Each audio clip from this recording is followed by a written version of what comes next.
लाहौर के एक पोश इलाके में वाक़ मशहूर यूनिवर्सिटी का पार्किंग लॉट। दोपहर के 1 बज रहे थे। एक 60 साल का बुजुर्ग जो दिखने में रिटायर्ड क्लर्क लगता था, गेट पर खड़ा अपनी बेटी का इंतजार कर रहा था। अचानक एक चमचमाती हुई लैंड क्रूजर गेट के सामने आकर रुकती है। ड्राइविंग सीट पर एक 50 साल का आदमी बैठा हुआ है, सूट बूट में, वेल सेटल्ड। उसकी गाड़ी से एक लड़की उतरती है, महंगे कपड़े, हाथ में लुइस विटॉन का बैग और चेहरे पर बेफिक्री। वो उस आदमी को बाय बोलकर हंसती हुई गेट की तरफ मुड़ती है। जैसे ही उसकी नज़र गेट पर खड़े अपने बूढ़े बाप पर पड़ती है, उसके चेहरे का रंग उड़ जाता है। बाप की आंखों में सवाल था, बेटा मैंने तो तुम्हें हॉस्टल की फीस मुश्किल से भेजी थी, ये गाड़ी, ये कपड़े, ये सब कहाँ से आया? वो लड़की अपने बाप से नज़रें नहीं मिला सकती। ये कहानी किसी एक लड़की की नहीं, ये उस साइलेंट पैंडेमिक की कहानी है जो हमारी यूनिवर्सिटीज़ और कॉलेजेस की जड़ों में बैठ चुका है। आज हम बात करेंगे उस कल्चर की जिसका नाम लेना भी हमारी सोसाइटी में टैबू समझा जाता है। लोग इसे डेटिंग कहते हैं और कुछ लोग इसे नेटवर्किंग कहते हैं, लेकिन दर हकीकत ये अमीरी और गरीबी में होने वाला एक सौदा है।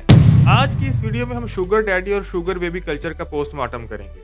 हम जानेंगे कि कैसे शरीफ घरों की लड़कियां चंद हजार रुपयों से शुरू होती हैं और फिर उसके बाद लाखों का कर्ज और जिल्लत की रुसवाई के तले दब जाती हैं। ये कहानी शुरू होती है कंपैरिजन से। एक लड़की जब अपनी क्लास फेलो को देखती है कि वो रोज नए ब्रांड्स पहन रही है, आईफोन का लेटेस्ट मॉडल उसके पास है और हर वीकेंड वो नॉर्दर्न एरिया या दुबई जा रही है, तो उसके जहन में पहला सवाल आता है, इसके बाप की तनख्वाह तो मेरे बाप जितनी है, फिर ये सब कैसे? जवाब मिलता है स्पॉन्सरशिप। ये लफ्ज़ आजकल बहुत कॉमन है, लेकिन ये ब्रांड्स की स्पॉन्सरशिप नहीं होती, ये किसी इंडिविजुअल की स्पॉन्सरशिप होती है। शैतान यहाँ इंसान को ये धोखा देता है कि बस एक बार, बस एक आईफोन लेने तक, फिर मैं छोड़ दूंगी। लेकिन दलदल में पाँव रखने वाला वापस नहीं आता। अब सवाल ये है कि ये कनेक्शन बनता कैसे है। ये बहुत ऑर्गेनाइज्ड तरीके से होता है। हर फ्रेंड ग्रुप में एक ऐसी लड़की होती है जो बहुत ज़्यादा लिबरेटेड होती है, कूल होती है।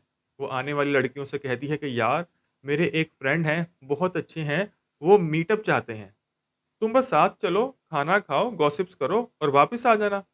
पहली मीटिंग में ही 20,000 रुपये आपको मिल जाते हैं। पहली मीटिंग में कुछ भी गलत नहीं होता।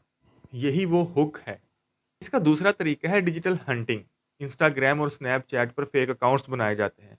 वो आपको मैसेज करते हैं, यू हैव मॉडल लुक्स, और उसके बाद कहा जाता है कि हमारा ब्रांड शूट है। जब लड़की वहां पर पहुंचती है तो कोई कैमरा नहीं होता, कोई स्टाफ नहीं होता, बस एक अमीर शख्स बैठा होता है। लेकिन ये मर्द कौन है जो इन बच्चियों की जिंदगियां खरीद रहे हैं? ये वो लोग हैं जिनके पास दौलत की तो फरावानी है, लेकिन करैक्टर की कमी है। अक्सर 45 से 60 साल के मर्द हैं और इनमें से अक्सर मैरिड हैं। इस कहानी का एंड कभी भी हैप्पी नहीं होता। सबसे बड़ा नुकसान ये है कि मैरिजेबिलिटी खत्म हो जाती है। जब एक लड़की को हर महीने के आखिर में 1 लाख या 1.5 लाख रुपया मिलता हो, तो वो एक ऐसे शख्स के साथ कैसे गुजारा करेगी जिसकी तनख्वाह 50 या 60 हजार रुपए होगी? उस लड़की को वो हलाल कमाई कम लगने लगेगी। दूसरा नुकसान है ब्लैकमेल।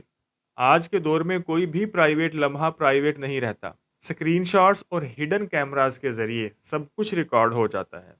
मेरी तमाम लड़कियों से गुजारिश है, और खुसूसी वो जो हॉस्टल लाइट हैं, अपनी कीमत पहचाने।